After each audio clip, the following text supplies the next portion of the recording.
Alright, greetings and welcome. My name is Aaron Craig with Beyond Us Games, and we are going to get started with building a website part 3. So where we left off was we found some cool images and we came up with kind of a design that we were going to go for, which was a business page called Cyberspace Tech. That this is going to be like kind of one long scrolling page that shows off their mission, their goals, and some of the stuff that they're working on. So we set this up. We have a nav bar inside of here.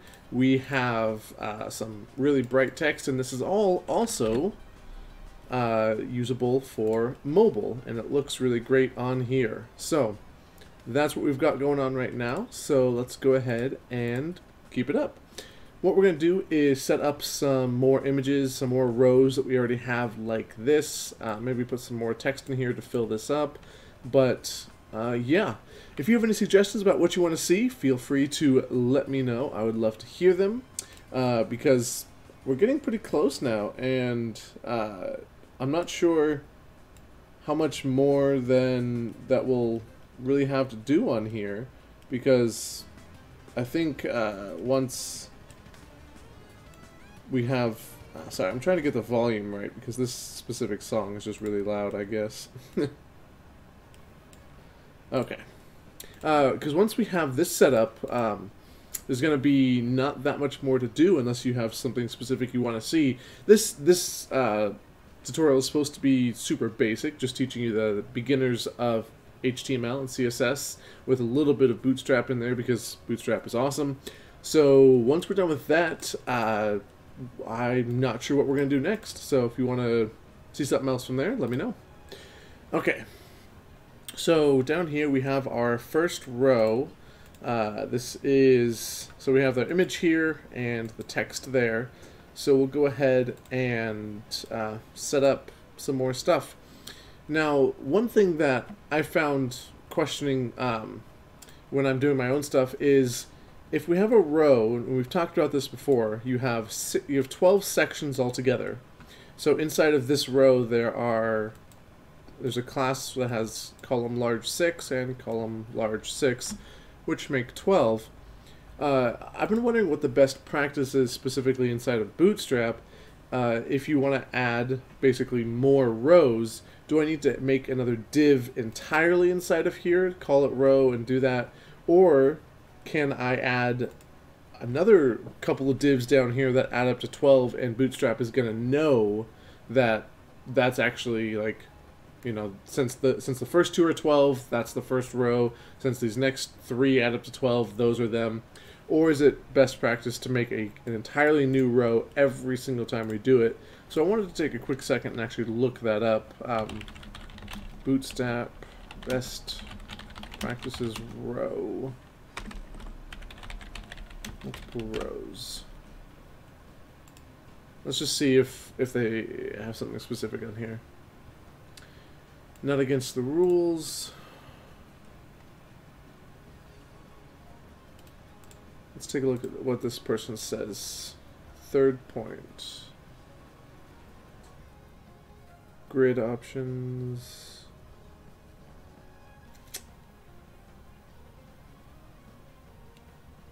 Let's see.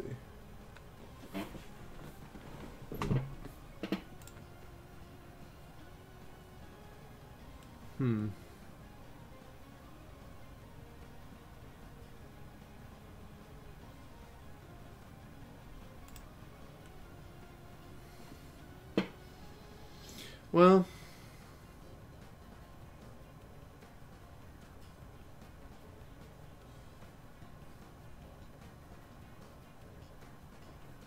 I think what we'll do is probably not nest them,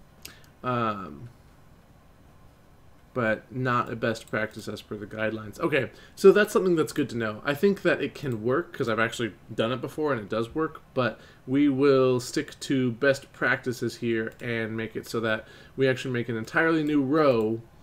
That way we know what it is. But I'm going to go ahead and set up like a comment inside of here. And to do comments, you do a left bracket, exclamation point, and 2 dashes. and then comments are inside of here. So we're going to say first row, and then we have a container fluid class that we're going to keep inside of, but we're going to add more rows into it. So we have more images from, I think it was Pixabay that we grabbed them from. The first image we used was this robot, which is really cool looking. Now we're going to, let's use this fiber optic cable one, because that one's pretty cool. I'll go ahead and, I know you can't just drag and drop that in there. Instead, we're going to put an image. I'm going to give it a source of assets, fiber optic. And we'll give it a class of H100 so that it's height of 100 that we have there. Now, we added an ID to the robot last time, and the reason that we're doing that is because we want the width to be 100%. And I'm thinking that if we're going to have multiple images that we're doing this on, we're going to go ahead and turn this robot ID into a class. So we'll say responsive image. We'll call it that, and we're going to go ahead and take off this ID of robot because we're going to use it more than once, and we'll actually come in here and put in our own class that we have. Okay. Now we need to wrap this in a div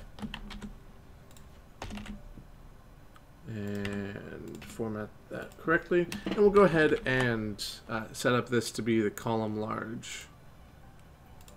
It's 6, so column large 6, and this is going to be pretty much the exact same thing that we have up here. So then we're going to do column small 12, background of dark, even though we never see that, padding left of 0, and padding right, oh, no commas, padding right of 0. Okay, and then we're going to make another div inside of here. We'll go ahead and just copy this whole thing, because I think that's a lot faster. Okay, then we have more text that we want to put inside of here. So we'll go ahead and give it a heading. Something about, we already said the future is now. Let's say something else catchy, like do everything at once. We want to turn this text into text white and text center. And we'll do the same thing, adding another paragraph down here.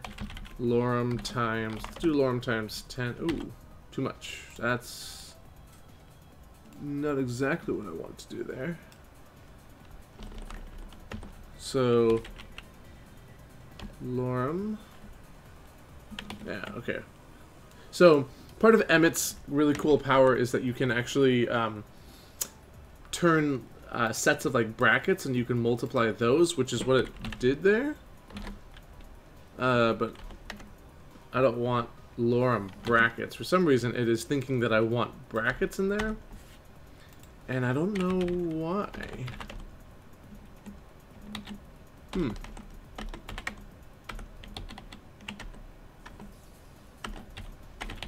This definitely was not happening last time.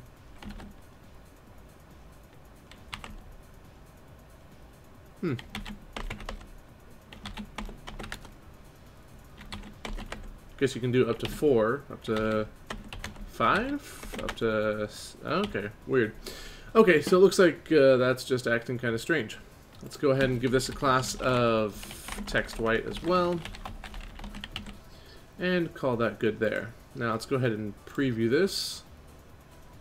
Okay, so this image is not formatted properly at all. It's not taking up the whole div, and that's probably because it's actually like a different size. So if we open it up, well, we can actually see it's something 640 by 480 it looks like. Let's take a look. Yeah, 640 by 426, and this one is 1280 by 720. So it makes sense that they are taking up kind of a different size. Now, to fix that, we want this to fill up the entire div that we have inside of here. And to do that, we're going to say, for here we might actually want this to be width 100 instead. That way it takes up this whole image, but okay. It looks like, okay. So it looks like that's working properly. Let's go ahead and open this up in mobile and take a look at this. Okay. Yep, that works. Now, the problem here is that our title is too long. The word everything can't fit. There we go. So if we have a really small device, everything is not going to fit there properly. And what we can do about that is actually allowing word wrapping. So let's take a look and see. I believe that's an actual setting that we can adjust on here. So we can set it so that word wrapping is allowed. So it allows to break the word. So we'll go ahead and inside of this specific text. So I'll show you another thing that you can do with HTML is you can do inline styling, which I don't think I've talked about just yet. So we have our external style sheet, which is definitely best practice. But what you can also do is come in, and if you have just like a single style that you want to add to something and you don't want to add a class or an ID and then set it up in your CSS sheet, which you should do for the final product, you can add a style tag inside of here, and then you can put CSS directly in the HTML. So if I put in, what was that? Word wrap, I can say break word, and then this is valid CSS that is going to be applied right here. So we can come in here, and now you can see even on small things, it breaks that word. So it looks kind of bad on really small things, but it allows you to do that. The other options would be, let's see, normal, break word, initial, and inherit. So yeah, if you want that word to be able to fit on a really small screen, you either need to change the word. Like if you're looking at the small screen, you can get the text, you can get like the size of the screen and change the word itself, or you can break the word right there. Now, the only thing I want to know is, can you change it so that it has like a dash so that it's obvious? Because this is, like, it doesn't look obvious when we're looking at this. Usually they add a dash when you have to do that. So I'm just wondering if there's a way to do that. Let's go ahead and... It doesn't look like it. So we'll just go ahead and leave that there. That's something to keep in mind, though. Really long words on small screens, that can definitely happen. So something to know about. But I think that looks really good even on mobile, which is awesome. So one thing that we might want to do is flip-flop the images and the text so that it's not all on one or the other, because it gets a little boring to look at it repetitively. So we're actually going to take this and switch the order that we have, because we actually want the text to come first. So I'll cut that out, and then I'll go ahead and put in the image second. And if we do that, like, this is what it looks like now. So text on one side, image, and then you switch that around, and it looks a lot more pleasing to the eye, so that you can kind of scroll through and see, you know, a break in the flow. Because if you just see image after image stacked on top of each other, I think it gets a little hard to process. But this allows us to make it look a little better. Now, the problem is that when we go into mobile, when we have it like that, I think that doesn't look as good on mobile, because there's already that break because of the spacing. We want it to actually maintain this spacing.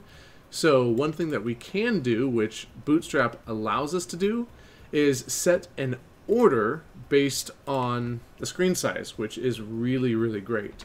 Now, I've had some issues with this, so I'm going to give this a try, and if it doesn't work, I'm going to try and debug it really quickly and see if we can get it working properly, because it should work, but sometimes it doesn't, and I'm pretty sure that's on me, not on Bootstrap.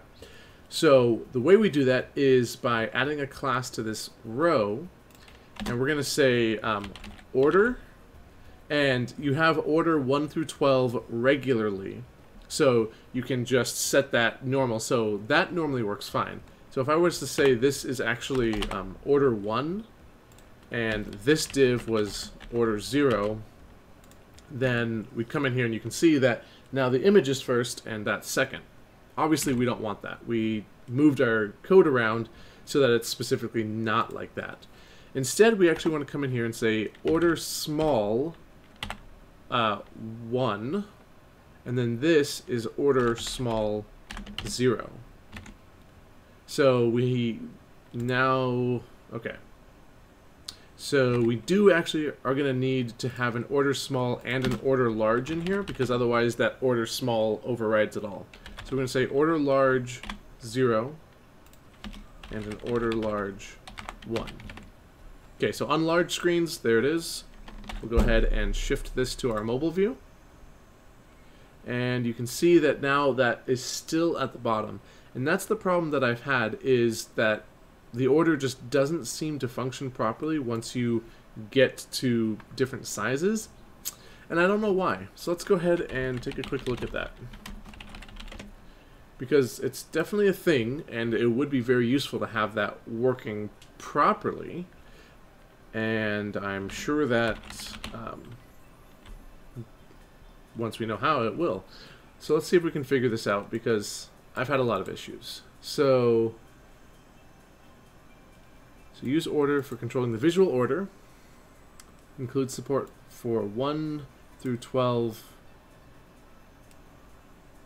across all 5 grid tiers. So what is order 0 then?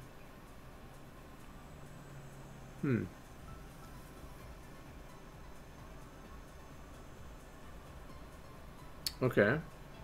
So it says it supports 1 through 12. So maybe trying to use order 0 doesn't work. So let's just bump up each one of these by 1 and see if that was the problem.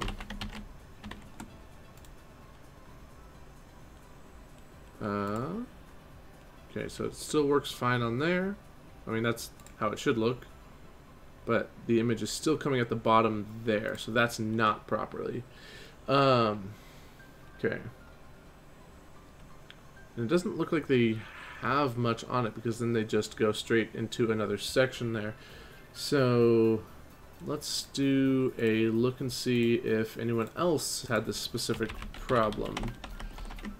Bootstrap 4, order small, not working.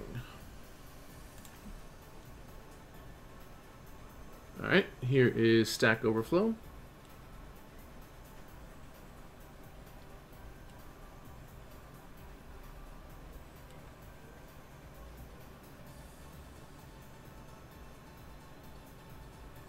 Okay, so Bootstrap 4 is mobile first. We knew that from the small screen size and up. Oh. Okay, so that's something I didn't actually realize, is that saying order small means that it's going to be that order from small and up, not the other way around. So I was thinking like once it's small and below, it would be that.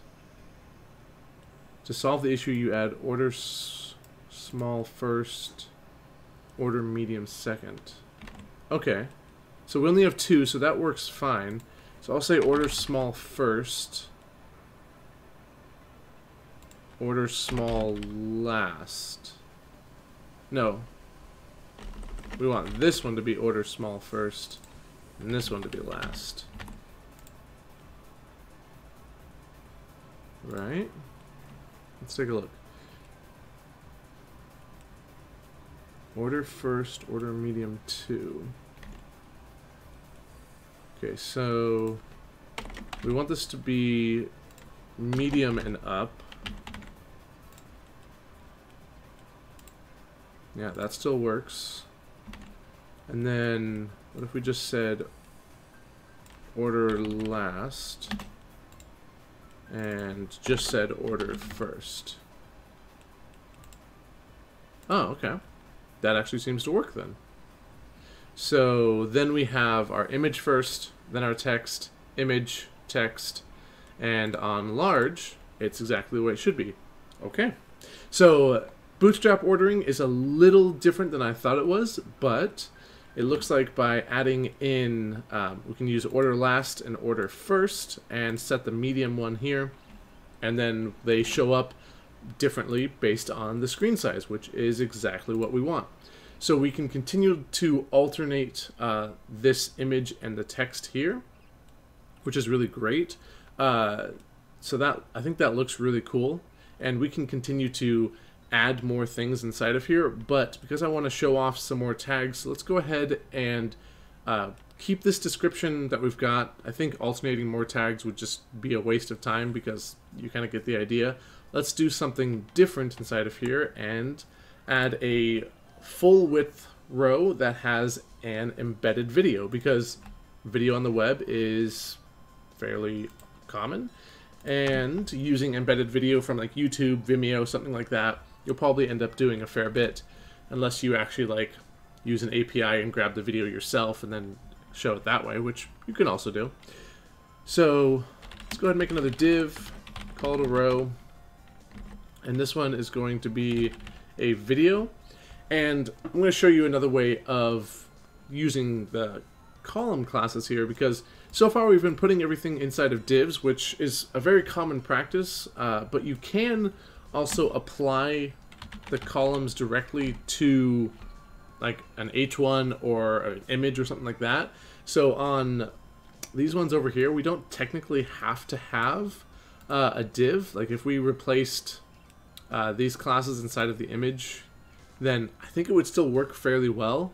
But for best practices guideline, and because we want to be able to control padding and other things like that, putting them inside of a div is definitely the best way to go.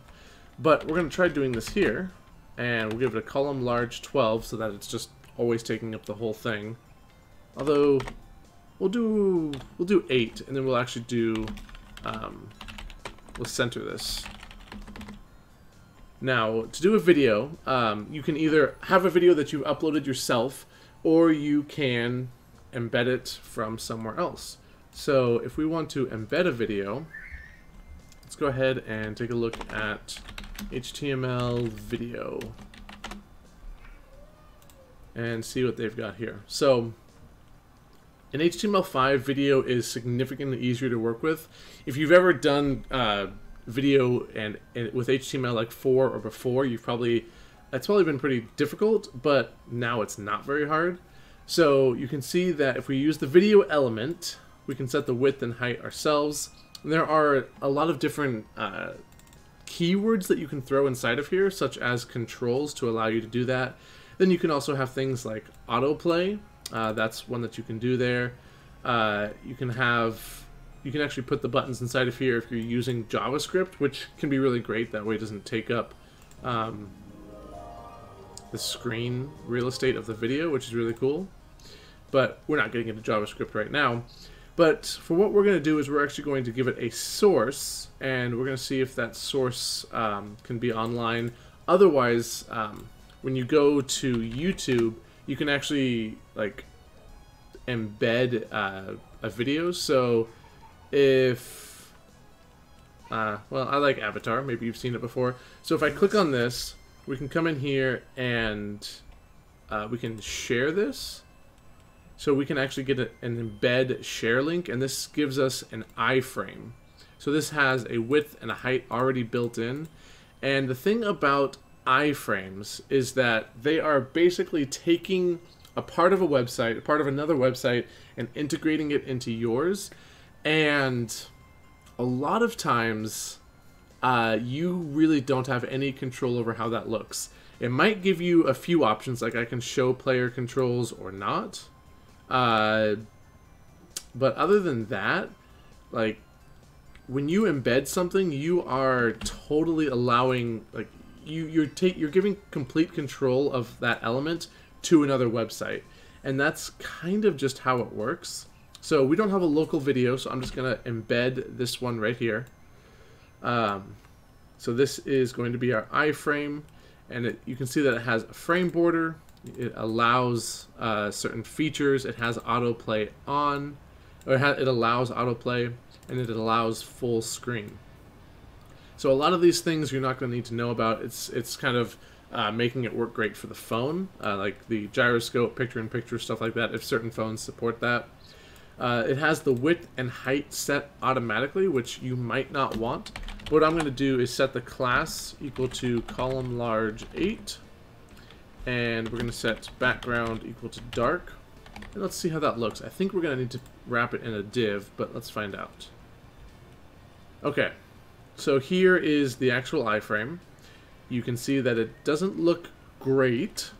So what we want to do is go ahead and wrap this in a div. We're going to say background dark, and put this down here. Okay, so now we can set this up to fit inside of our div a little bit better. Now we're going to want that background dark to stretch the entire width of the device, because it's going to look a lot better like that. So let's go ahead and set this up to be column large 12. So this takes up, now that looks a lot better. It's actually like kind of the right aspect ratio that we have there, but our row is not stretching all the way across.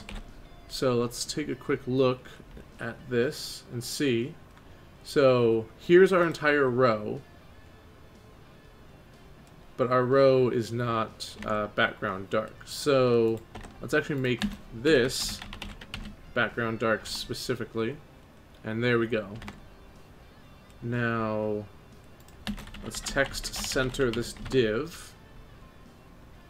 It's actually text centering that specifically. So we might not actually want this div at all. Let's go ahead and get rid of it. And okay, so if we get rid of it, that happens again. So it takes up that whole thing. And that might not be the worst thing, because we can actually come in here and adjust the height.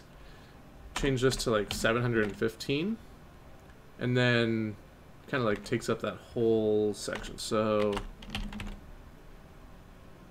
it gets really large. And the problem is that, you know, it's gonna just be ginormous. To get that whole thing inside of there, that whole thumbnail still isn't fitting.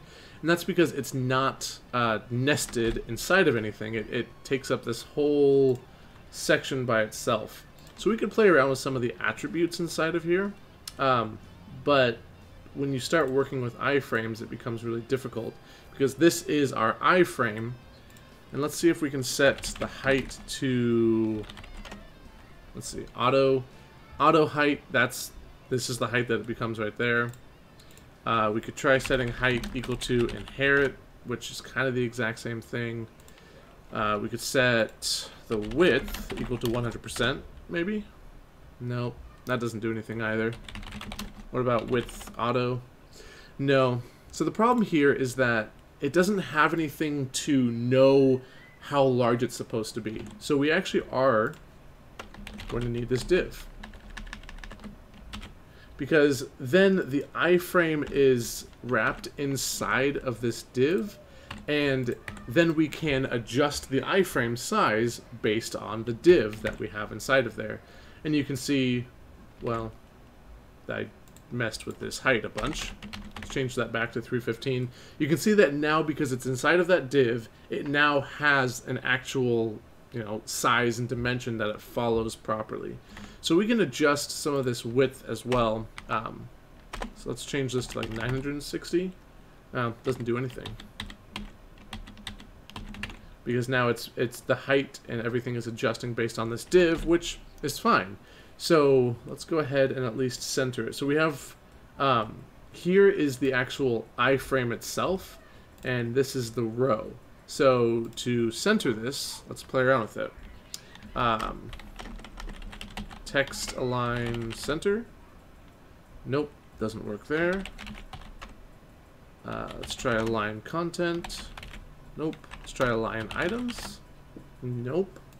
So we are trying to align this iframe, with our div, and that doesn't want to work because this is saying like it's taking up column large 12.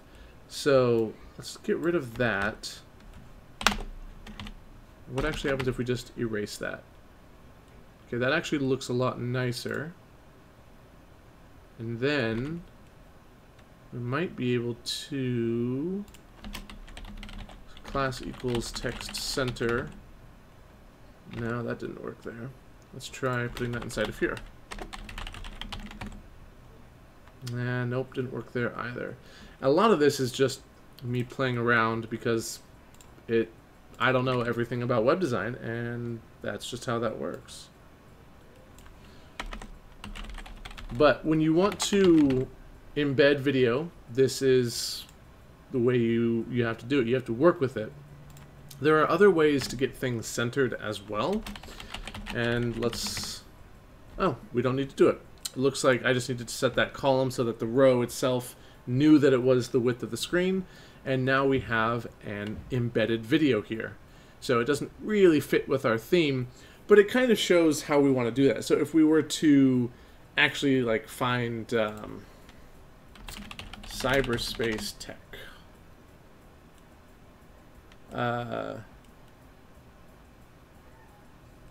Okay, let's take a video that's a little more fitting with our theme.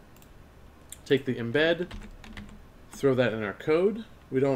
So we'll need to keep this, we need to put these classes back in there. So I'll actually just paste the iframe in there and cut these classes out, throw them right there, and then I will just delete that old iframe. Save it, go back to our website. Did I get the right one? I think I did. Might just be taking a second. Let's refresh the page. There we go. So now we have something that looks a little more like fitting with our theme that we've got here. Now, if we want to make this iframe larger, we can do that, but we're going to need to manually adjust the actual class here. So we have the row, we have it set to dark, and the row is being based on the height of, I think it's being based on the height of this iframe. So we might just be able to, yeah, we can increase this, but then it looks kind of strange. So let's try increasing the width. Yeah, that works. We can manually set the iframe, and unfortunately that's really the only way we're going to be able to do it, because when you're working with an iframe, you give away a lot of the control. So we don't actually have a lot of the control over this. Like, we can set the width and height, but we unfortunately can't do much of a responsive design with an iframe because we just don't have it. The reason that we don't have it is because it inserts a lot of code into our website that we don't see and we can't alter.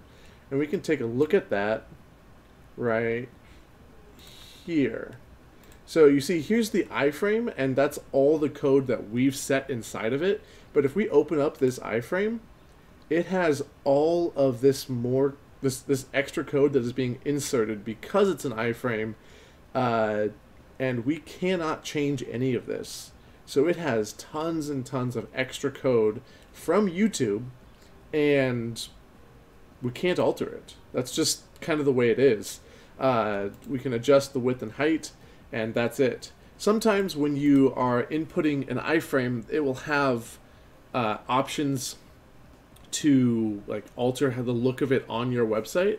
I was embedding a Google Calendar, like checking out the options for that, and they have a lot of options for the border, the text size, the color, stuff like that. Like, it still looks hideous, so I wouldn't recommend embedding a Google Calendar, but they give you a lot more options than simply show player controls. Not much. You just can't do much when you embed something, and that's just kind of the name of the game. If you want someone else's content, you play by their rules. That's how it works. So that gives us something, though. That gives us a pretty nice looking website that we've got here. What I will add, though, is I think it would look nice if there was a little bit of padding in between here, just as an aesthetic. So on this class, I'm going to go ahead and add P2, which stands for padding of 2, and that's padding around all elements. So that gives us a little bit of padding here and on the sides, which you can't actually see, and on the bottom, which I think just looks a little bit nicer. I also like that these controls are up here now, so that's kind of cool. Okay, now we are going to reach a limitation by using just HTML and CSS, and I'm going to talk about that limitation fairly shortly. I was expecting to finish up this series specifically this week for sure, within maybe 2 or 3 sessions, but we may be coming up to that end this session because I'm not sure how much more I want to get into with HTML and CSS as a beginner as a beginner series. There's a lot more that you need to know when it comes to web design. But if you just want a simple front-facing website with no functionality, you don't want a database in there, you don't want to have them be able to email you, stuff like that, then this is kind of it.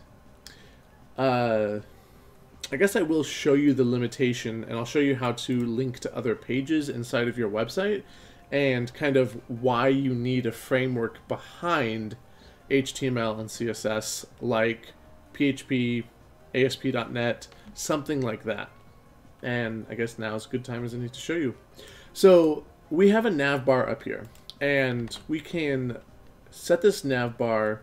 Right now the nav bar brand takes us nowhere. The href is a pound symbol, which actually you can see showed up here. So we're going to go ahead and set this to be our home page. So we're going to set this actually to be our index.html. Then if we click on this, it takes us directly to here. It's a link into our own website, which makes total sense. Now we have some other items inside of here. We have one that says home. We're going to go ahead and change that. We're going to say, we're going to call this products. And then that switched to products, which is great.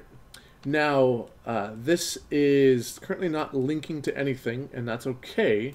We're going to go ahead and make a new file. And we're going to save this as products.html, and then we're going to link to that. So we're going to link from here to products.html. Now, there is an actual class inside of our products here called active, and this active class is actually making this look dark, and you can see that the other ones are not until you hover over them. But if we were to take away active, it would look just like the other ones, which from an aesthetic standpoint, you can do whatever you want, and you could actually make the active like anything because you're just adding a class in there. But now that we have a link to another web page on our site, here's the problem, and here's what happens. If I click on products, it's going to take us to a blank page. And this blank page is, well, it's a blank HTML page that we have to fill in.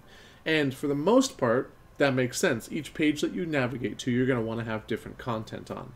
But on every website you've ever been to these days, they have basically a persistence to them. And most of the time that persistence is in the navigation bar. So if we go to Amazon, this is their navigation bar, and it's going to be persistent no matter where you go. Like if we if we go to handmade gifts, this nav bar is still here, even though it is now a different page. And they are not going to do what we're doing to make it work. Let me show you though. So they have a persistent page, and the thing is that if we have a nav bar like this, we are going to have to copy this, paste it inside of here. Well, actually, we need to paste in all of this. We need to paste in the document type that it is. We need to paste in all of the code that we're using for Bootstrap inside of there. So let's go down here, HTML, there's that. We need to copy and paste all of that inside of there just so that we have our nav bar working again. So if I go back to here, that's there. If we go back to products, okay, we have our nav bar. That is not a solution that is viable for any website that has probably 3 or more pages, because the thing is that you have to go in and you have to update all of these anytime you make a change. Like if we were to add another class inside of here, so let's copy this, take off the active, and I was to say this part here has to do with active. Let's get rid of the span. I was to say upcoming. See, on this page now we have an upcoming tab, but if I go home, we do not have that. That means that every single time you make any change to your website, you're going to have to go in and change every single page and make sure that it works properly. I had to do this when I was doing my first blog for school. We had to I coded it inside of Visual Studio Code just like this. And I had to do 10 blog posts throughout the term, and it was a tremendous pain because I had links on each blog post to other blog posts that had to be updated every single time, and I had to like add the most recent ones, and it was incredibly frustrating and something that you cannot maintain when you begin having lots of different pages. Right now, if we just had, 3 or 4 pages, yeah, you could do it with just HTML and CSS. You could. It would work. I would not recommend it, but you can. And the thing that comes after this, when you know HTML and CSS, you need to choose basically a programming framework that is going to be the code behind your HTML and CSS. And that's where a lot of, a lot more work goes into it, and that's where a lot of the secret formula is at. So I can show you something really cool that I've been working on. I'll show you my Beyond Us Games website, and it's built in Visual Studio, not Visual Studio Code, and it uses a model called ASP.NET MVC. And basically, I have a page, an HTML page that is a layout page. And inside of here, I have my nav bar, I have some other things, but then I have my main body, and inside of that, I have something that I can do called render body. And what that allows me to do is dynamically input any of my other pages inside of here. So I have like a schedule page. I can say this whole thing is my my body, and inside of my layout, that's what it's going to render when I actually go and run it. And that allows you to make a nav bar, that allows you to make one page and insert that an unlimited amount of times wherever you want. You can render sections and bodies, and it's amazing. So if I come in here and I run this is actually a C# programming language, which if you don't know, that's totally fine. But this allows you to take your website development to the next level, because now my nav bar up top is actually just a chunk of code that gets input wherever, like whichever page is happening. So if I go to a new page, my nav bar stays exactly the same. Nothing changes on it. If I go to another page, it's all right here because it's input just the way it is.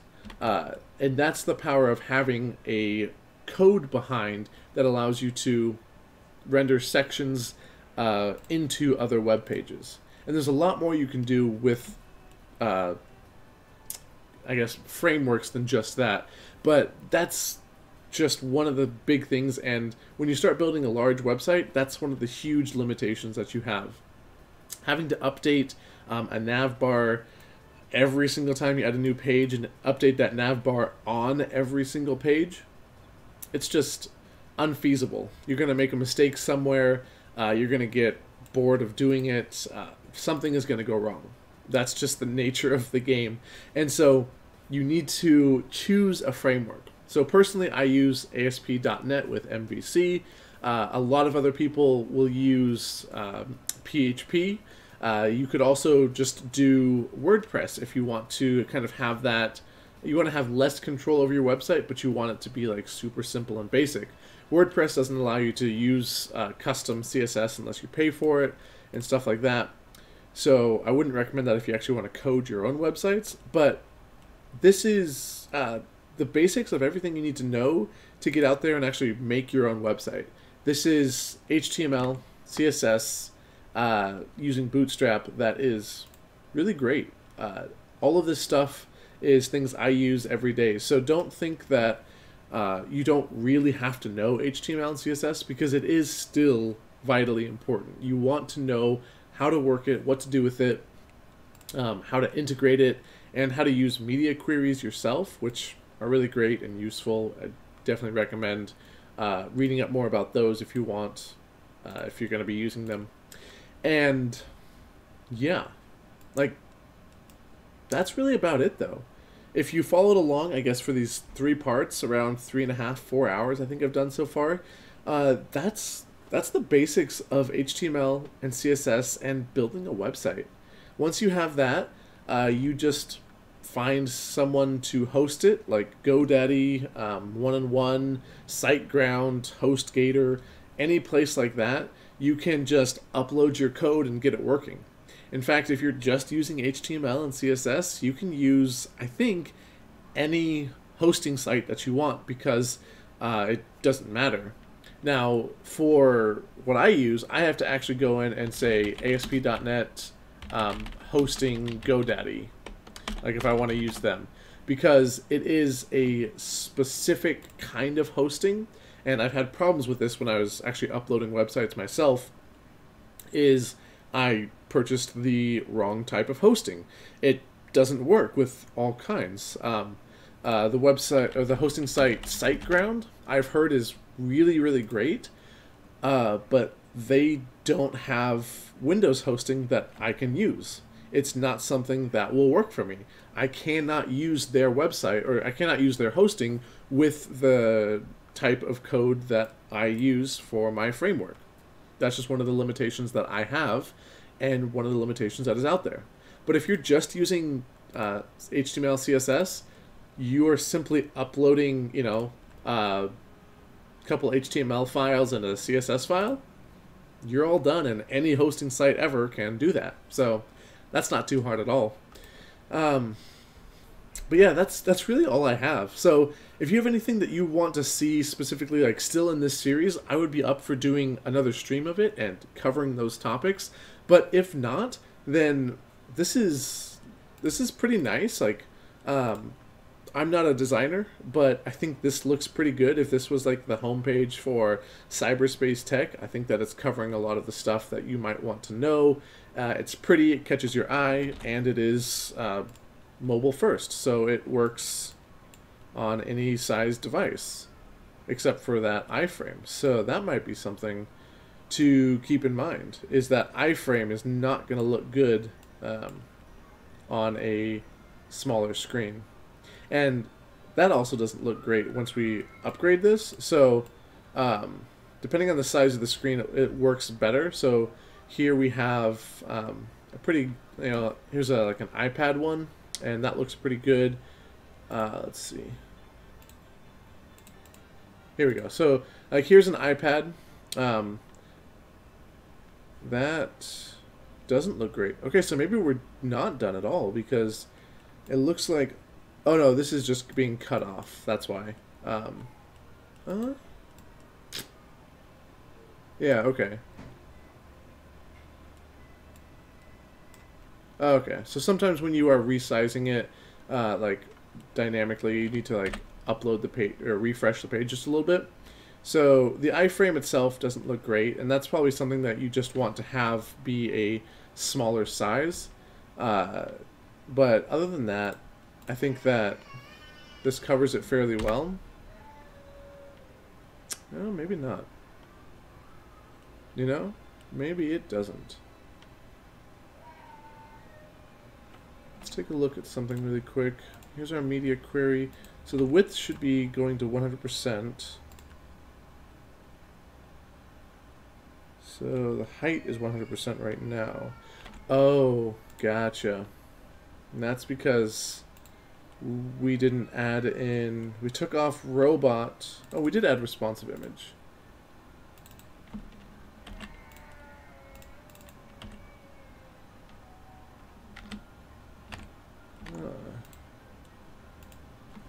Oh, okay. We need to add height auto. No. I'm getting the feeling that this is not working for some reason. Oh, because our width is... No?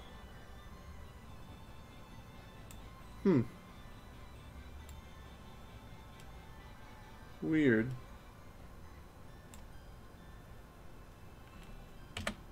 So sometimes when you're dynamically resizing your images, testing stuff out, it can do some strange things. So if we go to this, like, it doesn't look good, but if we move it once and then, you know, move it back down to that size, then it looks fine. So I don't think that's actually an issue in our site, because when if we actually reload this properly, like if we were to load it mobile first, then it would work totally fine. The issue that I am seeing though is that we come in here and we get to a little bit larger than 576 and it does not look good. So what we might actually change is that size to instead be 993, because we're going to want it to fit in up until it stretches out to here. I think that looks good. So we bring it down and then it looks like that. And that makes sense. And then we're going to want... Let's see if we can change this to... this is small and up. So let's change this to small. See if that works. No, that doesn't work. Let's try changing it to large. That... Well, okay, that does work. Okay. So a couple of tweaks here and there, and then I think that looks a lot better. Yeah. Cool. So that works better, and then as soon as you get it to this size, it fills that up. Now, the problem is that this image is not as you know, tall as the other one, so it doesn't fill this up. And if you wanted to, you could actually set the height to be 100% as well here, but it's going to stretch the image quite a bit. So this is something you might want to do, or you might not want to do, just depending on if this image looks any good stretched. I think this fiber optic image looks fine if it was stretched. Not a huge deal. And you can also come in here, and if you wanted to, always make sure that your image was filling, I guess, the height that it has. You can come in here and set the height to inherit.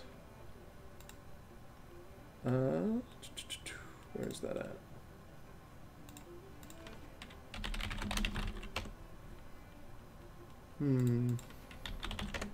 So this picture is basically taking up the entire width of this row that we have right here until it reaches right there. So depending on exactly how you want your images to look and fill up certain divs, you can do that. And I think that for the most part this looks fine, even, you know, at this size, or we come down to an iPad. I think that still looks pretty good, and I'm not too worried about it. So I'm going to call this good for now. I'm going to play around with it a little more, and if I feel like there's more that we can talk about, or if anyone has anything that they want to see specifically in this stream about just beginner website building, do let me know and I will cover that. But if not, I will tweak this a little more and then start working on the actual course that I plan on building with it, and this will be kind of the web page that we finally build, because that was the purpose of the stream, is to kind of do this live, get input, have the website built based on what people like and think, and then make a course about it. So hopefully you enjoyed this. If you want to see anything else, let me know, and I will definitely take that into consideration of what we build next. And if you have anything you want to see on web development, then definitely let me know. Now that this is done, I got to figure out what I want to do for the rest of this week, because I still plan on streaming a fair bit. So if you still want to do website development or just web development in general, let me know what you want to see. And if you're interested in game development at all, check out my other streams that I'll be doing this week, which you can find here on my channel under live, or you can check out my schedule at beyondusgames.com. So thanks for joining me, and I will talk to you later.